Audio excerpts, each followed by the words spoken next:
ఇటువంటి ఆధ్యాత్మిక సన్నివేశాలు, ఇటువంటి ఆధ్యాత్మికవేత్తలతో పరిచయాలు ఆధునిక మానవుడికి ప్రశాంతి.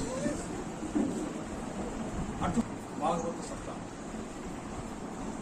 భాగవతం అనేది ఒక మోక్ష శాస్త్రం, రామాయణమేమో ఆదర్శ శాస్త్రం, భారతం ధర్మశాస్త్రం, భాగవతం ఒక మోక్ష శాస్త్రం. శ్రీ మహావిష్ణువు దశావతారాల వర్ణనే మహాభారతం.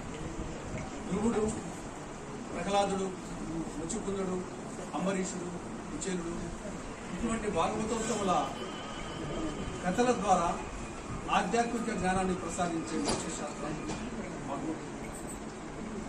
భాగవతాన్ని వారం రోజుల పాటు భక్తితో పఠించిన, విన్న మోక్ష ప్రాప్తి కలుగుతుందని ప్రతి. కలియుగ ఆరంభంలో గంగానదీ తీరంలో మొట్టమొదటి భాగవత సప్తాహం సుఖమహర్షి ఆధ్వర్యాన పరీక్షిత్తు మహారాజు నిర్వహించాడని, ఆ ప్రభావంతో పరీక్షిత్తు మహారాజు ఆయన ఆత్మ పరమాత్మ లీనమై మోక్ష ప్రాప్తి.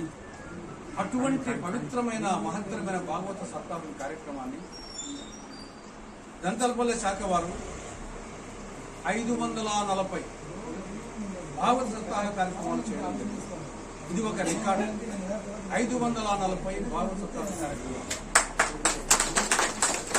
వీరిని నేను అధ్యక్షుడు రామకంచి రెడ్డి గారిని, మిగతా వాళ్ళ కమిటీ సభ్యులందరినీ నేను హృదయపూర్వకంగా అభినందిస్తూ, మీ యొక్క ఈ ఆధ్యాత్మిక జైత్రయాత్ర ఫలప్రదం, శుభప్రదం, జయప్రదం కావాలని ఆశిస్తూ, ఆకాంక్షిస్తూ, జయీభవ దిగ్విజయీభవ అని ఆశీర్వదిస్తూ, దీవిస్తూ సెలవు తీసుకుంటాను.